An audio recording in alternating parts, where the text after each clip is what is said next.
At Giant Eagle, we've always loved our perks. Now we're excited to welcome you all to the future of loyalty with My Perks. There's no math, less rules, and more perks. 50 perks equals $1 off your total, and there are no limits. Plus, you earn perks even when you redeem, so you're always building rewards towards free gas and groceries. Guests who earn the most perks can now unlock My Perks Pro, and pros get even more pumped-up savings. Visit gianteagle.com/myperks to switch today. Now is the best time to start working at Amazon. They're offering sign-on bonuses up to $3,000 and hourly pay up to $22 per hour. You'll bring home a great weekly paycheck, and many jobs come with benefits that start on your first day. That's higher pay, sign-on bonuses, benefits day one.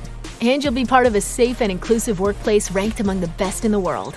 Go to amazon.com/apply to start your job search today. Amazon is proud to be an equal opportunity employer.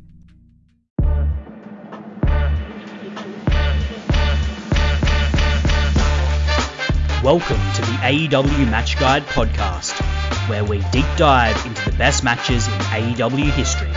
Brought to you by the Social Suplex Podcast Network and your host, Sam Brown. Yes, hello and welcome to the AEW Match Guide podcast. I'm your host, Sam Brown. Thanks for joining me. Every week, alongside a special guest, I take an in-depth look at one of the best matches in AEW history, taken from the definitive AEW Match Guide, as ranked by over 30 wrestling commentators from around the internet wrestling community. If you enjoy the show today, you can subscribe and rate it on the podcast app of your choice. My guest today is a podcaster with a proclivity for positivity, the host of All About All Elite here on Social Suplex, Floyd Johnson Jr. And we are looking at FTR versus the Young Bucks from Full Gear 2020.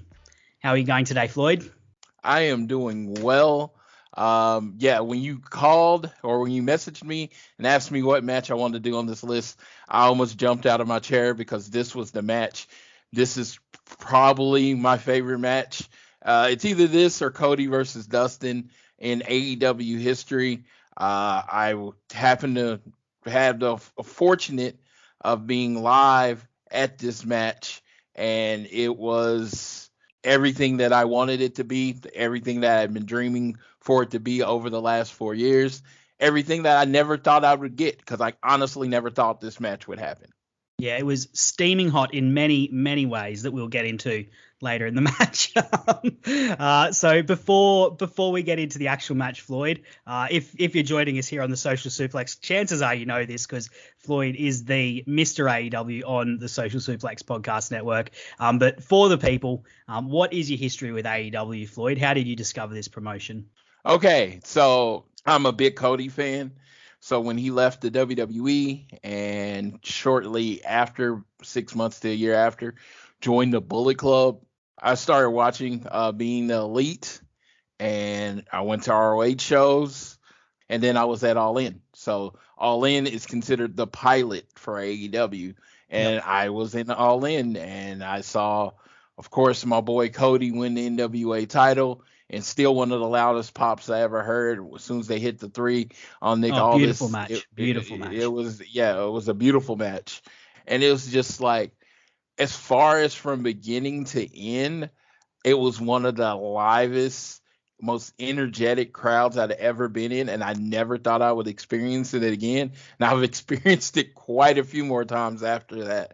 So it's a feeling like I used to get at just a random Raw when I was in high school, and Raw would come through Oklahoma City and they would have to cut off traffic because so many people were going, and it was just this energy and everything was over. I hadn't felt what I felt at All In 10, 15 years at least, probably closer to 20.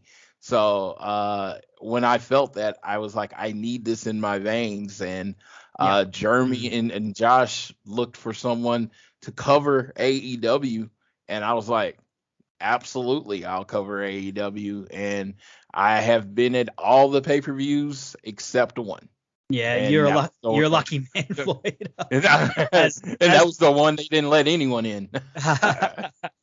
And as the good people know, and from my accent, I haven't had a chance to go see AEW because I happen to live across the other side of the ocean to where AEW has been so far. But I totally agree with your sentiment there. I feel like for so many of us who became maybe a little bit jaded towards wrestling at different points, AEW sort of gives you that feeling of being a child where you're like so excited to know what happens and you just can't wait. I know for myself, like Dynamite happens when I'm working during the day, so I have to dodge spoilers during the day and in the afternoon until I get my little girl down, and then I sit down and watch Dynamite, and I'm always on the edge of my seat, I can't wait to see what happens, just with that sort of childlike wonder. And that, I think that's been the magic for AEW, bringing so many hardcore fans back to that pure fandom, as opposed to, maybe you don't care so much if you get spoiled and you sort of take everything a bit cynically. Whereas, I don't know, for myself at least, AEW is just something I can just fully invest in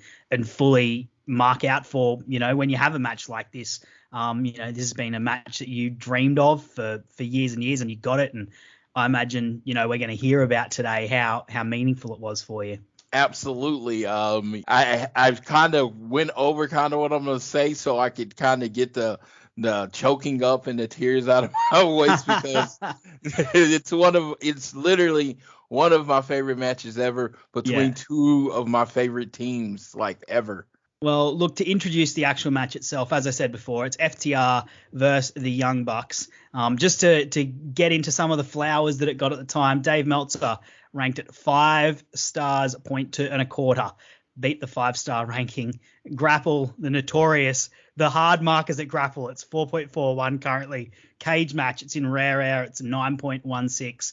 And in the definitive AEW Match Guide, it ranked in at 9th. So we've been over why you chose this match, but I wanted to get into the build, because this match I feel like is about the build as much as it is about the actual match itself, because it was building forever. It started in like 2016 on social media with these two teams going back and forth.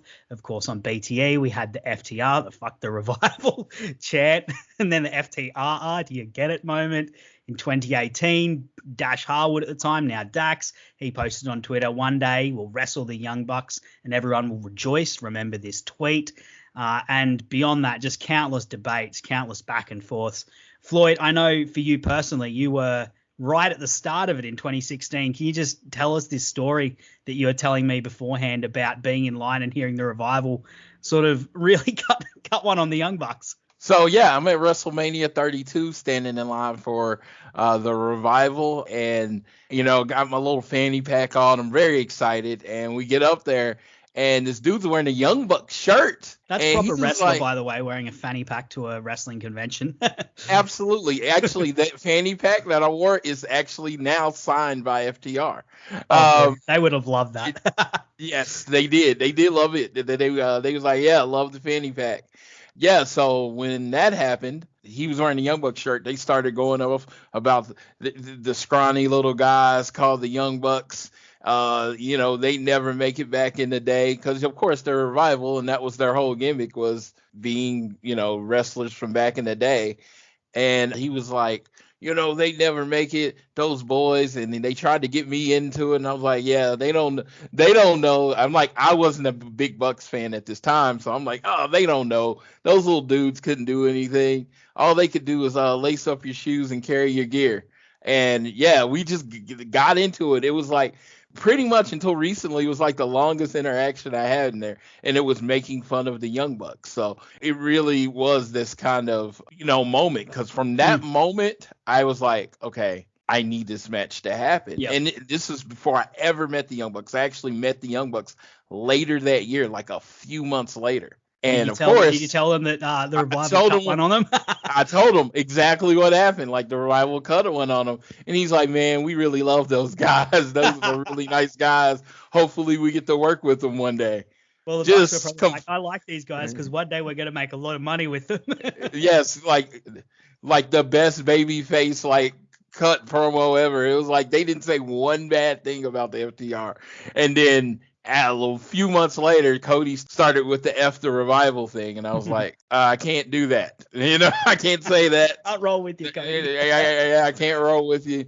I mean, I'd follow you in the war, sir, but I can't diss the Revival. Those are my boys. Yeah. And I mean, 2016 was when the Revival really made their name. They were on an absolute hot streak. They had the matches with Enzo and Cass. They had fantastic matches with them. Absolutely one of the hottest crowds, WWE crowds I've ever seen at the NXT TakeOver Dallas when they were against American Alpha. And then, of course, the incredible series with DIY. And, we all know the history of the Young Bucks. And I think the two of these, the reason that they made it was such a great rivalry is it pitched the old school versus the new school, this clash of styles, and then also a clash of fan bases. You had, the WWE NXT guys, you had the more at the time Ring of Honor, Indie, New Japan following that the Young Bucks had. There was just so much volatility around then. And of course, I feel like this match got even more hyped as the Revival sort of had to pull back when they got onto the main roster and weren't necessarily able to live to the potential that they wanted to. And you could see glimpses of it every now and again. And every now and again, you'd hear a report from a house show of them just absolutely tearing up the ring with Bobby Roode and Dolph Ziggler and just absolutely blowing the roof off the house, but never actually getting to see it. And then, of course, AEW happens and the Young Bucks say, we want to make a tag team wrestling destination. So, of course, you've got lots of tag teams joining, Lucha Bros, Proud and Powerful, SCU, of course, the Young Bucks as EVPs. But the whole time you're going, man, when are we going to get the Revival into the mix here? Did you always think that this match would happen? No, I absolutely did not think it would happen. FTR was in WWE. They had been NXT champions, SmackDown champions, Raw champions. They had been being used. And, yeah, I thought they were going to be there forever. I thought they were going to retire in the WWE system. And I don't know if they will admit it, but they're getting booked at the end towards that last 2 years. They're getting booked terribly, just terribly in WWE or not used at all. And they're killing it on house shows. Fans are telling them, oh, how great they are on house shows. But who's winning? Who's getting the 5-star tag team matches? Who's getting the number one on Wrestling Observer? Who's having to do Uzi Hot? Yeah, PWI. And it's like, it's the Young Bucks. And they're killing it because they're allowed to perform. They're allowed to do what they do really, really well. And yeah, they're doing Uzi Hot and they're telling jokes and they sent out the gear, that WWE wanted them to send out, and they're like, oh, we're telling stories. And FTR at their core are just professional wrestlers and they just want to tell the physical wrestling in the ring. They don't mind cutting promos. They don't mind doing that, but they're a fan of 80s wrestling, 80s tag team wrestling. That's what professional wrestling is to them. And then WWE wasn't aligning with their values. Yep. And eventually, of course, as we know, they managed to finally get the release that they were seeking, that they were after, and they turned up in AEW. Looking at the two teams, sort of where they were positioned in AEW, because it factors into the match itself. In AEW, the Bucks initially, even though they were one of the creators of the company, they didn't do so well early on as a team. They lost the first round of the championship tournament in one of the very first Dynamites. They got beaten by Hangman and Kenny at the pay-per-view, and they finally managed to get into the number one contenders position. And they also missed out on a chance for a rematch with Hangman and Kenny at All Out. And by contrast, FTR, they arrived after Double or Nothing, immediately faced off with the Elite. They had, of course, a number of multi-man matches that featured the Bucks and Kenny, but they were immediately successful by contrast. They were unbeaten for a good while, and they slowly managed to use Hangman to sort of splinter the Elite. And used it to get under the Bucks' skin, because they ultimately knew that Hangman and Kenny had the belts and the Bucks were their biggest competition, and they singled those two teams out. The way they wrestle is by cutting off the ring and breaking up the team that way, and that's the way they approached these guys, by using Hangman to splinter the Elite, to turn Kenny Omega on his tag team partner, and just really sow seeds of animosity in there. And eventually it paid off with Hangman Page helping them beat the Bucks in the gauntlet match to determine the number one contender to face them at All Out. They won it All Out. FTR then went into doing the Brush with Greatness. They were still unbeaten, just rolling through tag teams. Floyd, what did you think of the initial build-up of these two teams and the positioning on the roster with the Bucks and not being successful, whereas FTR coming in just red hot and slicing through the division like a knife through butter? You know what? I was confused because at the time when AEW first started, to me there were clear 1 and 2 tag teams. So I figured when they did the tag team tournament, it would end with the Young Bucks and the Lucha Bros wrestling for the tag titles. They had already done it at Double or Nothing, and they had the match again at All Out. Both amazing matches. So I figured you're starting your company, you're starting your tag team division, you're launching your tag team titles. It's going to be the Young Bucks versus the Lucha Bros. Then we get the Young Bucks losing the first round to Private Party. I'm like, okay. All right, well, this is setting up for something bigger. The Lucha Bros are going to win. The Lucha Bros then lose in the finals. Okay. Well, one of them is going to beat Scorpio Sky and Kazarian for the title. Okay. Now Kenny and Hangman are the champions. Okay. Very confused because this is you got like the best tag team division in the world, and you put a makeshift tag team as your tag team title holders. I'm always going to fundamentally have a problem with that. To me, makeshift tag teams are like a heavyweight wrestling an X division star. You know what I mean? It's just that's not belong. So they get with that point, I do kind of tend to agree with you there. It can work, particularly when it's done to enhance a story or a feud, which is what they did with this. I think this worked, but that was largely off the back of their work. But fundamentally, it was a head scratcher at the time. For every really good team, like maybe a Jericho or Owen Hart and Yokozuna, you've got 100 MVPs and Mark Henrys, or the Miz and Big Shows, where it's just like, what are we doing here? Why are we doing this? Yes, and this one worked. It worked exceptionally well. Probably I think it had the highest Hangman and Kenny versus the Young Bucks is the highest rated match in AEW history, correct? Yeah, well, in the match guide that we did, it was number one. Won countless match of the year polls.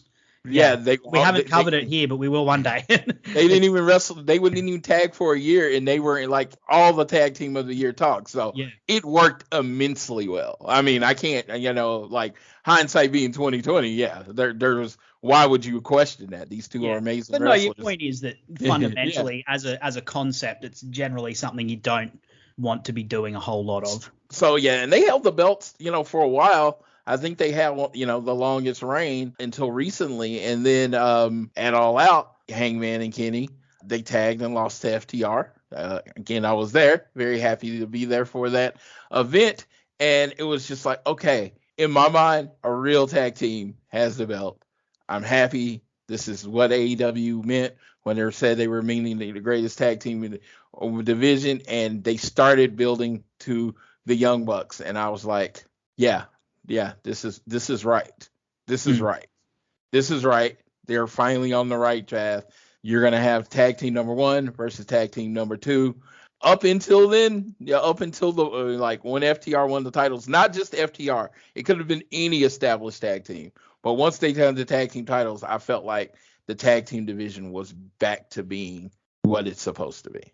And that was sort of FTR's take on it as well. They were saying, we're going to cut out the drama. You're not going to see us turning on one another. You're not going to see all this drama with us. We're just going to do, these one after the other championship matches with their, a brush with greatness thing, 20 minutes, come in, see if you can knock us off. And no one could. That was sort of the story that they were telling as well, was that, we're a team, we're not two individuals, so we don't have distractions. We're just about the wrestling, the physicality of it. And, in the actual build-up, them being on a hot streak and the Young Bucks sort of struggling, I think was a really interesting contrast. And then, of course, that led to the Bucks sort of having a coming to Jesus moment almost, deciding, getting a little bit more pissed off, a little bit more aggressive, thinking they needed to go back to their more abrasive style that had worked for them, back in 2016 when this was all kicking off, rather than, these more just nice guys and maybe lovely EVPs to work with, but not necessarily as successful as they could have been in the ring. And that's storyline wise, of course, I'm saying. Yeah, I mean, the tag team division in AEW needs the Young Bucks. It was like they did a great job of a building anticipation Their fandom is crazy and exciting and very passionate. One of my friends, Owen Reynoldson, giving them a shout out on here, the biggest Young Bucks fan I know, follows them all around the country, and it's just like, it's time. It's time. It's like shit or get off the pot. It's time to be champions. And so even when they put the stipulation that they would never challenge for the tag belts again, it was just like, yes, this is what we want. Put yourself in the corner, build the desperation. With that, I was going to actually ask you, because you're such a big Cody fan, I always thought that, and with the Bucks being a little bit more pissy in this, and with their eventual direction of, just becoming these absolutely insufferable pricks known, I was going to say, did you think that was at all a shot at what Cody did the year before, saying that if he loses, he'll never go for the championship again? I always thought it was never stated by the commentators or, expanded on by them, but I always thought like the symmetry in that was a bit funny, and I don't know, it felt like a bit of a backhander to him. I don't remember it clearly, so I could be embellishing this in my brain. But I believe when they announced it, Nick Jackson kind of made a face and kind of like almost mockingly said, "We'll never challenge for the belt again," like like it was towards Cody. Even though they were faces at the time, I still think there was a mocking tone to it. And they did it at the same pay-per-view that he did it at. Yeah. And it was just, and they kind of threw it on at the end, this unnecessarily stipulation. I will go on record as I'm saying the Cody stipulation is the dumbest stipulation ever in wrestling to me. I hate it. I absolutely hated it when he said it. When he lost, I thought it was building up to him winning. He lost, and I was like, I still hate it to this day. I hate the stipulation.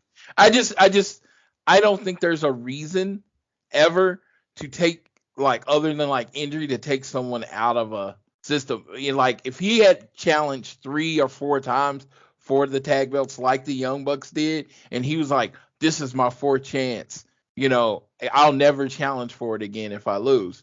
Cool, I can understand it. But he was doing it on his first challenge. I'm not going to go off on a long tangent. I hate the stipulation. Little bit of behind the scenes. A lot of these are a bit pre-recorded, so we're sort of recording a few before we kick things off here. And one of the other matches that I've done is Cody versus Jericho with my friend Miz Fan. So you'll have to listen into that one, Floyd, and we do get into that stipulation there as well. We need to get into this actual match though. I'm ready. Whenever you are. Let's get started. We've taken as long as the Young Bucks and FTR did to finally lock horns with a match. So they kicked things off with a fantastic big match promo talking about sort of the legacy defining stakes of this match. And showing how personal things had gotten with these two over the months leading up to this match. Bucks come out, big match, Lakers colors, purple and yellow. FTR coming out looking hot and sweaty. Great bomber jackets proclaiming them the greatest tag teams of all time. And they're in green and white for the Celtics, apparently. You'll have to enlighten me. Lakers, Celtics, that's a thing, is it? Yes, Lakers and Celtics was a big rivalry in the 80s, and I actually took some notes to add to this. The Young Bucks come out in their Lakers-inspired jerseys. Lakers in the 80s were the Showtime, flashy teams, big passes. Of course, the Young Bucks are also from California. Yeah, I knew that much. Coast. Yeah. So that leads into it. They wear the pants and the tassels. Everything about them is flashy, just like the Lakers. That's brilliant. I did not know that. I'm so glad you pointed that out, because that's a fantastic story beat, right? It's perfect symmetry. Yes. The Celtics, I don't know much. All I know is Michael Jordan was like the Showtime guy for that side of the conference, or however it works in the NBA. The Celtics, are they like hardworking, working class? I know they're from Boston, so they're blue collar town. They're the classic franchise. 17 NBA titles. They won like 9 championships in a row. They're more technically, and they play more fundamental basketball. They're the franchise of Bill Russell and Larry Bird. Green tights and FTR's wearing just green tights and boots. Very classic wrestling, with all they have on the back is GTOAT on the back. Greatest tag team of all time. Yeah, so it's like even their entrances were contrasting. It's Yeah, like brilliant. they FTR come. I mean, Young Bucks come out with the Bucks and everything just splashy. And just in general, FTR, we just have our music, walk down to the ring, they do their five. Everything's about business. They contrasted the whole way to the ring. Yeah, brilliant. I'm so glad you pointed that out, Floyd. Of course, Tully was banned from ringside, so he gets immediately sent to the back. Limited seating as we know at that point, but still a lot of noise going into it. And early on in the match, both teams are just sort of showing off. Bucks trying to unload on strikes and double teams, FTR trying to ground the faster and more agile team down. That's, classics between those two. Bucks are the first team to hit a big sequence of offense. They hit double hurricanranas, sending FTR to the outside. Really great back and forth here. Immediately sets up the story of the match where you've got two teams so different. We're not going to go through everything, as I said, Floyd, but what of the action early on stood out to you? Okay, so the first 10 minutes, I'm just breaking it up into segments. So I was told it's 110 degrees in the ring. So you see Matt sweating profusely. The double hurricanrana into fist. This was a callback to a Rock and Roll Express versus Tully and Arn match from the 80s. The double hurricanrana, then the punching in the face, and then they get out the ring. And Rock and Roll versus Brainbusters is very much the two teams that these would most be identified with. These two teams would most be identified with. Absolutely. I just thought in the first 10 months that was literally the spot I wrote about, because when I saw it happen, I immediately went back to like 7-year-old me, where I remember watching that match and watching that exact sequence. So the Bucks are literally in first 10 minutes dominating the Maryland match. They're one step ahead of FTR at every move, and it's pure babyface heel style at the beginning of a match. Yeah, the rhythm of the match reveals itself really early with, FTR working over Matt, focusing on the knee that they Pillmanized in the build-up, which I forgot to mention amongst the other things going on. Really working over that knee, trying to keep Nick out of the match as much as possible, and just doing everything they can to do it. Just classic FTR stuff, I think. There's one moment, where Matt's just in a ton of pain. Dax is just so ruthlessly working over the knee. Matt, finally pulls himself to the edge, and just as they're about to get the tag, Cash just sweeps Nick off the apron, times it perfectly. It's exactly what initially made the Revival stand out and pop those sorts of spots in WWE, and they just hit it perfectly here. Absolutely, and it's just, the crispness of all the moves, how everything means something and is leading to the next thing. Dax hits his hand into a post. Yep. And busts his hand open. It has to get wrapped by Doc Samson. The asymmetry of that is Matt's ankle is broke. And what is the Young Bucks known for? They're known for super kicking. And now Dax's hand is busted. What is their catchphrase? No flips, just fist. Everything about the tag teams is being told through the story through this match. Yep, absolutely. I couldn't agree more. These two teams, they're just absolute wrestling nerds. All four of them. They, the way FTR are obviously a tribute to the past. The Young Bucks play it a bit differently. They sort of parody the past a little bit and send it up with their act. But you just know from the way these guys wrestle and the way these guys always do those sorts of callbacks, and even the way they mock it and parody it, that they are absolute nerds who have watched hours and hours of tape and put hours and hours of thought into everything they do. And that's, what you just mentioned there is the perfect summation of it. I hadn't even put that two and two together. I've watched this match a few times, as we discussed before we started recording. Yeah. But you have your dad build you a ring in the backyard, and they said in their book they couldn't afford to send us to college. They made us a ring. That was their education. So they studying and watching what they see on TV and then recreating it in a ring. It's just the self-built nature of it. I just think these teams parallel each other so much in their passion for wrestling in general, let alone tag team wrestling.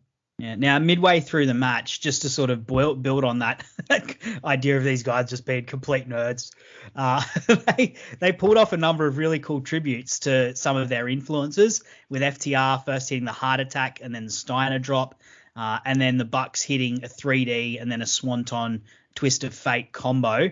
There was in the actually, crowd for these. There was actually one more. Dax superplex Matt, and then superplex Matt, and then Cash went for a splash. That was an ode to another tag team that is not really brought up a lot, Power and Glory. That was called Powerplex. That was Hercules Hernandez. They do that move a fair bit, though, don't they? Yes, and it's always an honor to them. Yeah, and of course, I mean, FTR's finisher is an honor to the Brainbusters as well. Yes, absolutely. So I was just saying they hit that move, but yeah, it was just a whole bunch of, hey, here's a nod to the past. Yeah, and huge pops for them as well. Like the crowd went mental when they, particularly I think the ones they recognized most, I think, were the heart attack, because I mean, yes, it's the Hearts. That's my favorite one of them. I'm a big Bret Hart fan. So the minute I saw the heart attack, I was just like, yes, yes. And from those guys who are always praising Bret Hart. And then, of course, everyone noted the Swanton and Twist of Fate, because the Bucks and the Hardys, it's just such an obvious lineage there. Yep, the lineage of the blonde hair brunette tag teams. It started with Rock and Roll Express, Hardys, and now the Young Bucks. Yeah, and you were mentioning before how they were sort of working one another over, with, of course, Dax having his hand hurt and Matt Jackson getting his knee or ankle, it was his ankle, Pillmanized before and continually worked over.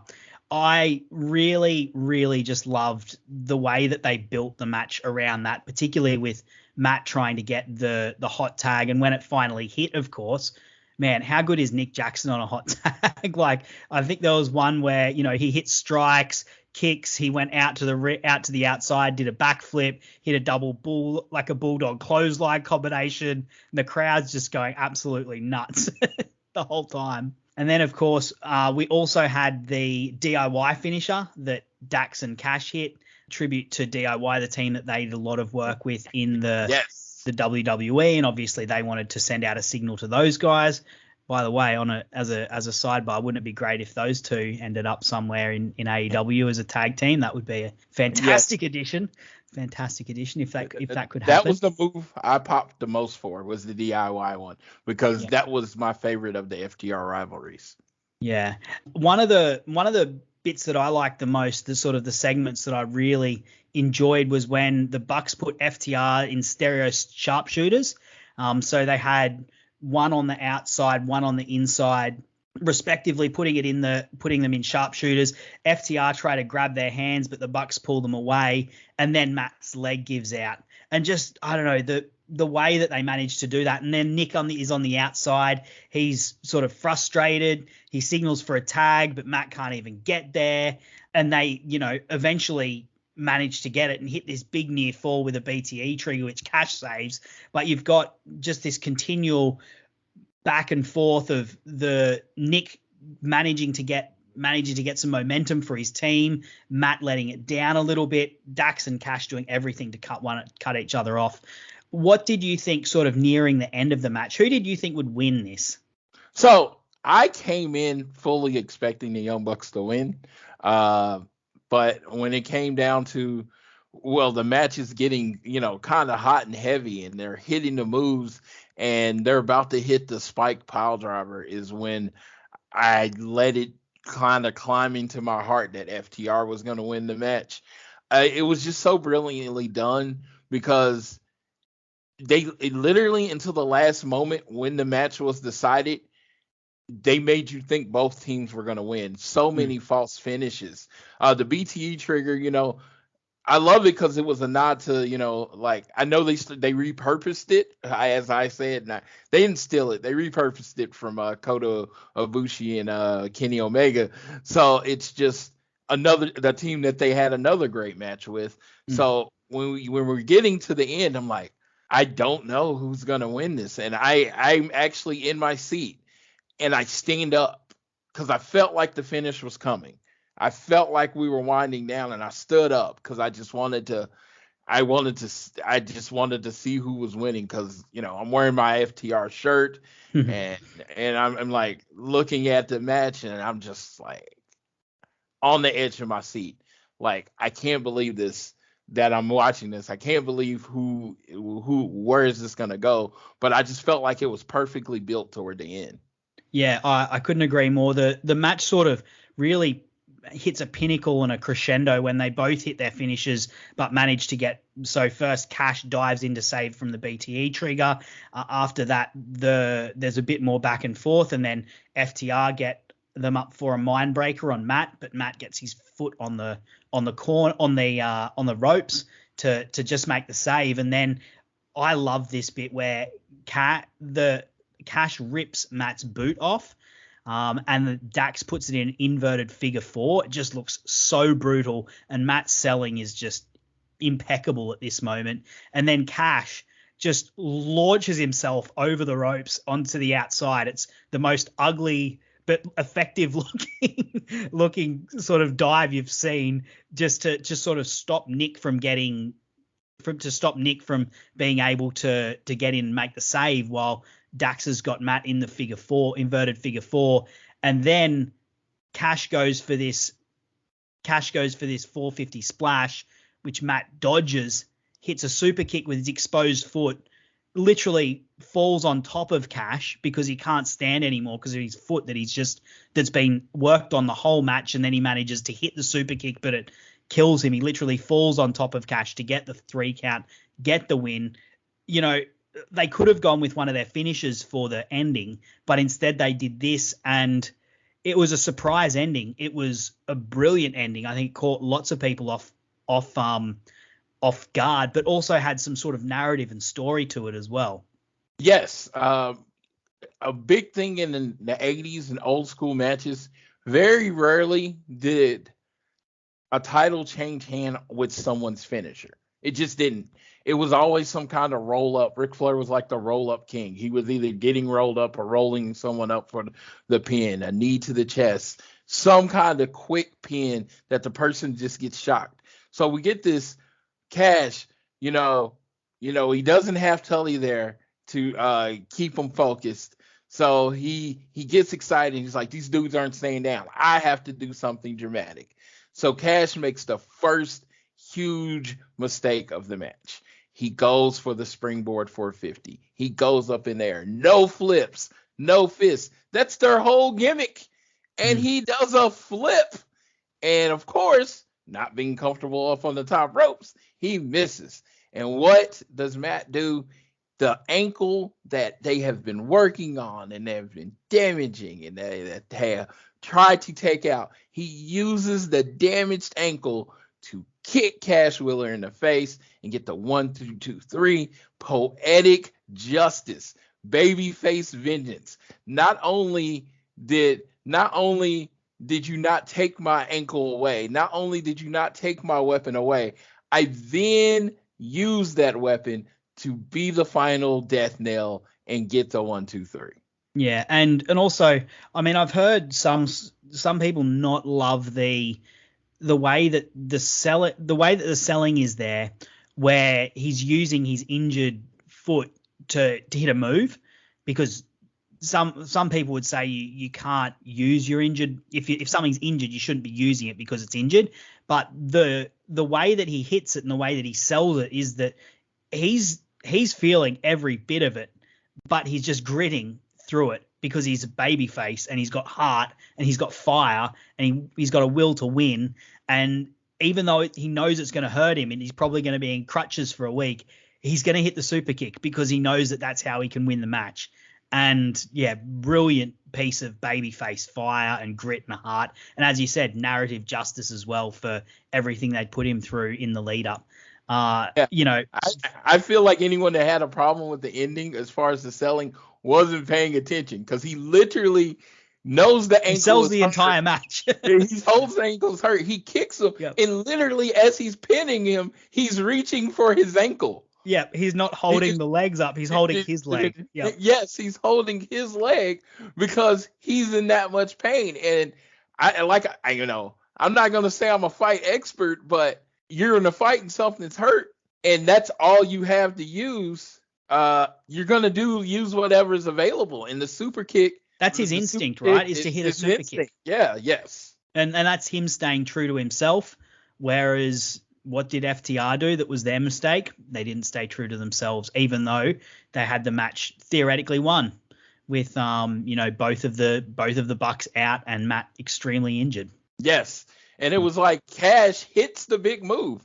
Why didn't you go for the pin? He wanted to beat Young Bucks with their own style, their own thing. Yep. That was his fatal mistake. Yep. And it's brilliant because what usually gets rid of heels is that their ego, their idea, I need to not just beat you, embarrass you. If you're an AEW fan and you just watched the Miro versus Sammy match, it was Miro losing it in the middle of the match and taking the turnbuckles out, and it ended up working against them. It is just brilliant storytelling. The hubris. Yep, absolutely. Yeah, that's the word I was looking for. Yeah. And so things finish up, Bucks celebrating while they sell their injuries. Omega comes out to help them to the back. This was, as you said, hot and heavy in the air, sweat dripping off all the competitors, guys just going out there and giving their all. This went for over 30 minutes, I believe. I've got one question, and this is a big one. There was perhaps no match that could match the hype that this one had. Perhaps if Okada reverse Omega number 5 happened, or perhaps if maybe Omega versus Kota Ibushi happened again, you could say that had a longer build. This one was in the air, in people's minds for 4 years. Did it live up to the hype, Floyd? For me, it did. It was everything that I wanted it to be. And I thought it was a perfect match. Nothing, no conditions, no anything. I thought it was a perfect match. But when you think about the 110-degree heat, the exhaustion that they went through, and how they had to fight through to the point where they literally had passed out and had to be put on IVs and given water when they got to backstage. The no crowd. So, I mean, you have a very small crowd. So the reactions, as far as we were, they probably didn't hear them, because it was the ring. There was the ring. There was the AEW people in the crowd. Then there was a huge section of empty seats. And then way in the back, up in the hundreds, you finally had some people. So even if you're thinking about sound traveling, they probably didn't hear a lot of reaction. Yeah, it's an open amphitheater as well. Yeah, they can't feed off the crowd. So they're just wrestling. And that's what I was saying before. If you're going to compare this tag team to any other match, compare it to a match that's in the same situation. And when you compare it to a match in the same situation, there's no match even close. Yeah, I tend to agree, particularly, when it comes to tag team matches. I can't think of too many that were better than this during the pandemic era. Of course, you've got, brilliant matches like the Young Bucks Lucha Bros series that we've had before AEW Dynamite kicked off. Some of the ones that Kenny and Hangman did early on against the Lucha Bros, against SCU on the boat. Of course, there's the Revolution tag match, which one day we will get into on this podcast for sure. But when you're looking at matches that happened in the vacuum of the pandemic with, with the AEW crew making a lot of noise and doing as much as they can, and props to those guys who were out there week in, week out. This is the first match we've actually done that was during that pandemic era. So it probably deserves to be mentioned. Like, props to those extras that were out there every single night, every single week, making noise, creating as much atmosphere as they possibly could. Because it was just as hot for them. They're right down there in it. So it's just as hot for them. And they've managed to stay energetic. I always say my crowd MVP goes to Austin Gunn. I just like, dude, I thought he was just pounding. He had to be pounding bangs somewhere Yeah. or monsters or something because One I'm like, day he's gonna have a shoulder issue, and it's gonna be because he was banging the fence so much. yes. I think the only other match you could compare in terms of tag team matches from during that era would be the street fight between the Best Friends and Proud and Powerful, and that's a totally different atmosphere, doing a totally different sort of thing for a lot shorter period. It's almost apples and oranges. It's hard to compare the two if you're going to say which one's better, because they are so very different. Yeah, it's just, and like I said, I don't want to take anything away from any other tag team matches because I don't feel like you got to bring another match down to build one up. They're great. They're all great. I just think this was particularly in a weird situation. It's just because when I thought I was when the Young Bucks and FTR gets released, I literally thought the pandemic was gonna last a few months, and I thought we were gonna be seeing it in front of 10,000 people, 11,000 people, and half the crowd, well, 75% of the crowd would be for the Young Bucks, 25% of the crowd would be for FTR, because of course they're heels. So, people would be wearing it, and it'd just be this excitement and energy. And I do think we'll get that match eventually. I've learned to be patient with AEW because they deliver. So I do think we'll get that match eventually. But they did it in front of no one, and they still killed it. 5.25 is just like, I don't think you'll find a pandemic match rated higher than that. Maybe on the same level, but I don't think you'll find one rated higher than that, especially in America.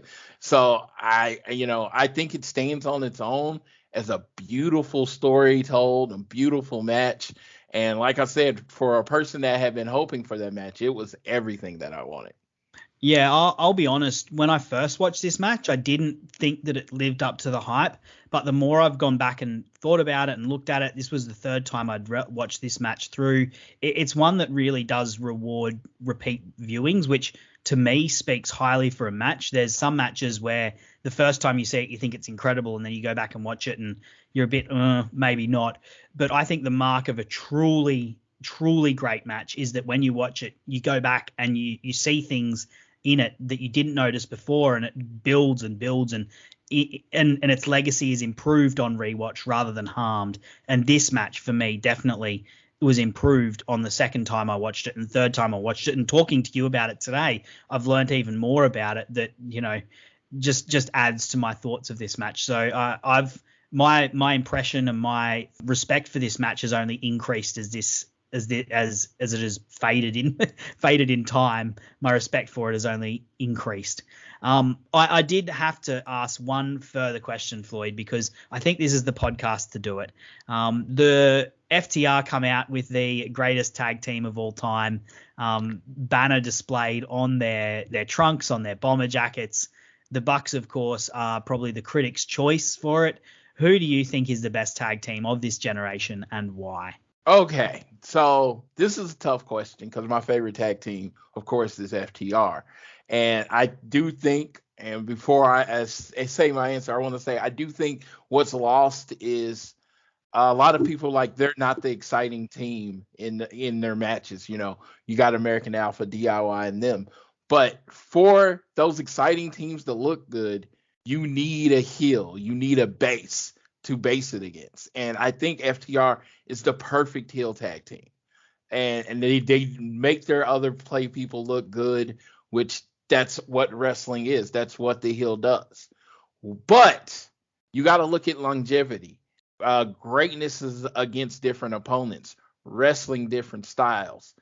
Yeah, I don't think you can touch the Young Bucks. I mean, just being honest, street fights, ladder matches, regular tag team matches, against brawling tag teams, against other high-flying tag teams, against FTR technical tag team. They have just succeeded and been great on so many different levels. I don't think, because I'm just trying to be impartial here, I don't think you can have an impartial opinion and them not be one. Yeah, I agree. Year in, year out, for this generation at least. I don't. You probably. It sounds like you're better placed to say who the greatest of all time is because And you've got I much more think of they are. appreciation for the history. But I haven't delved enough into the history of tag team wrestling, particularly the 80s, to really be able to say all time. But certainly this generation, like year in, year out, the Young Bucks are just constantly doing great matches. And, the Revival had an incredible year in 2016, started 2017, but then 2018, 2019, what's there really to show for it? I don't know. Yeah, no Same, fault of their own, but yeah, yeah. there was nothing there. It is no fault of their own, but at the end of the Yeah, day, you have to go with, if you're talking what's there? greatest of all time, you have to go with what's there. And the same I'd say for the Usos and the New Day, who were probably the two other teams that enter the conversation the most, rightfully so as well. They had a fantastic series in 2017, absolute all-timer of a series. But then in 2018, you didn't hear much from either of the teams. And it seems to be that a lot of the other teams have had good years and bad years, whereas the Young Bucks' bad year is as good as most of the other teams' good years. And, on their best, completely And it's like, untouchable. have the Bucks really had a bad year? It's just like I don't know. mean, Not since I've been watching them and following them. yes, I started following them in mid to late 2016. They haven't had a bad year. No. Shit, they haven't had a bad match. I mean, they've had matches I can say is not as good as others, but man, I mean, they're phenomenal. I mean, like I said, I have a particular style that I love. I am more of an 80s based style tag team wrestling guy. So FTR is always going to be my love. And I think they're in any conversation for the greatest tag team of our generation. They're definitely in the top 5. But I truly believe there is a 1, which is the Young Bucks, like a Grand Canyon, and then a 2. But you know what? FTR are in the right place to enhance their legacy and really build their legacy. They've been doing fantastic things against Proud and Powerful. I really liked that series of matches they had, even though the first one was, a bit snake bit. But their second match I thought was fantastic. They've done some great things with Jurassic Express. As I said, their series when they were champions, where they did a brush with greatness, it was week after week. They weren't. There wasn't matches on this level, but you can't do that week after week when you've only got 20 minutes. But they were doing great little tag team, television tag team matches every single week in, week out. And they had a match with Jurassic Express that I thought was really good. Yeah, in that greatness series. Yeah, well, I mean, that's just a team that fits their style so well because you've got Jungle Boy, who's the guy they can get so much heat on, and then Luchasaurus, who's this massive hot tag and force of nature that they're just going to try and keep out of the match. I do remember that one being good as well. And as you said, these two are going to fight again sometime. I don't know when, but it's going to happen. And I'm sure once more we will rejoice. We will rejoice, and it's going to be in.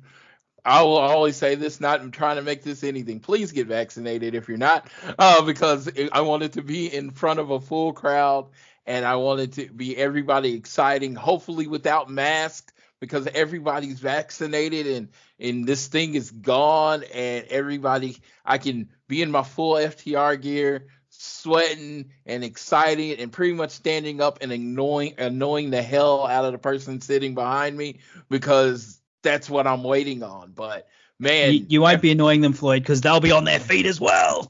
Yes, but the FTR, the last Pride and Powerful match, I was in second row for, and I was like, this is the match. Because the first match in Charlotte, I was so depressed because they didn't announce Charlotte until literally a week before they were going there, and I was like, I can't go. Can't swim. But yeah, so I just couldn't make it. So I got to make it in Chicago, and it was just such a great match. And this will tell you the pureness of my wrestling fandom. I love FTR. I really don't care if they ever win another match, because that's how good they are. They are sometimes better in matches that they lose than in matches that they win. Like literally all my favorite FTR matches, they lost. Well, I'm just thinking now what my favorite FTR matches, American Alpha, they lost. DIY, the 2 out of 3 falls, they lost. This match, they lost. Yeah. Yep. Yeah, well, it's like They're a brilliant tag team, whether they win or lose. I mean, isn't that the sign of a great heel tag team that when they lose, it's brilliant, and you just can't get enough of it? Yes, and it was like I watched the match with Kenny and Hangman. And I thought it was a really, really good match. I probably rated it higher than other people rated it from how I watched it. But I think a lot of rating got killed is because FTR won. It's like they played the heels, they played the assholes, and you know what? Hangman and Kenny didn't get their revenge. And that's kind of hard to swallow when you're watching wrestling. You're always expecting the comeuppance. And no, there was no comeuppance. FTR won. They are the new tag team champions. That kind of sucks, So I just think their matches, when they've been dicks to people for like a long time and they finally get theirs in the end, is just a perfect way to tell a story. Yep. Couldn't agree more there. Look, Floyd, we're fast approaching an hour, which is sort of the limit I've added on to these. We're doing 1 hour Broadways here at the AEW Match Guide podcast. Did you have anything extra to add about the match before we sign off here? Let me go. I think I covered everything. I covered everything. I really did. I went through all of my notes. Yeah, well, look, thank you so much for being here. As I said, I really enjoyed going back and watching this match again, and it only increased my appreciation for it. It's one that deserves a rewatch if you can, as so many of these matches do. I've done a few of these recordings. Every single time I think I've said that. So, we're talking about the best matches ever that AEW have done. So it's bound to happen. But definitely go back and rewatch it if you haven't. Floyd, tell the good people where they can find you. You can find me on my personal Twitter at Floyd Johnson Jr. Just my name, at Floyd Johnson Jr. The profile says hashtag FTR Express. So, that should tell you who I am. And it's a picture with me and FTR. The other one is at AT Elite Pod. All Things Elite was already taken by a show that wasn't doing a podcast called All Things Elite. That's really weird. But at AT Elite Pod is the All Things Elite. Our show usually drops Tuesday morning, so definitely take a listen to that. Me and Austin break down all the shows and try to get you caught up with everything in the AEW world. Yeah, great brand symmetry there. You've got the current events, I've got the legacy. Fantastic. Yes, when you asked me about this match, I was like, you're like, I don't want to be stepping on your toes. I'm like, no, hell yeah, do it. Do it. This is amazing. Man. I'm like, it's only 2 years, and the fact that you have this many great matches to talk about is impressive. Mate, and that they're just adding on it every single week. I think about, where's this match gonna be ranked when we do this next year? So yeah, I can't wait. Absolutely. It was a pleasure being on it. I thank you for asking me. I really appreciate it. Anytime you need someone to come on and riff about wrestling, I will gladly do it. Yeah, mate. Love your work. Thank you so much. And thank you to the good people out there for listening. You can find me on Twitter, Sir_Samuel.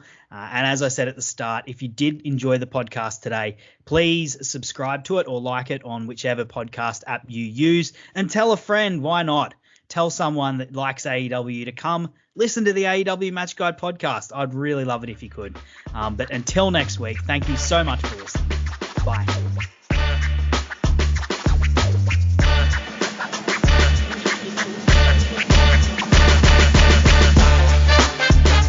Thanks for listening to the AEW Match Guide podcast. If you enjoyed the show, then you can subscribe on the podcast app of your choice so you never miss an episode. Also, feel free to let me know on Twitter at Sir_Samuel. I'd love to hear from you. The AEW Match Guide podcast is brought to you by the Social Suplex Podcast Network, where you can find many other fantastic podcasts discussing not just AEW, but all parts of the world of professional wrestling. Looking forward to seeing you again next week. I'm Sam Brown.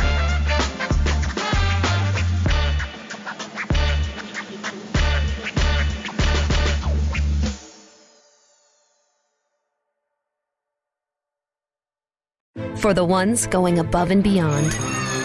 For the ones reaching out, helping out, and lending a hand. For the ones people count on. you can count on Grainger. Grainger offers supplies and solutions for every industry, backed by 24/7 customer support and specialists to help with hard-to-find products. Because you've got everyone's back. We've got yours. Call, click Grainger.com, or just stop by. Grainger, for the ones who get it done. While traveling, it's usually best to pack light. When it comes to money, carrying some cash and having an alternative like Zelle is a great idea. Zelle's an easy way to send and receive money with people you trust. At any U.S. bank, it's already in thousands of different banking apps, and it's money straight into your bank account in minutes fast. Look for Zelle in your banking app today. Safe travels.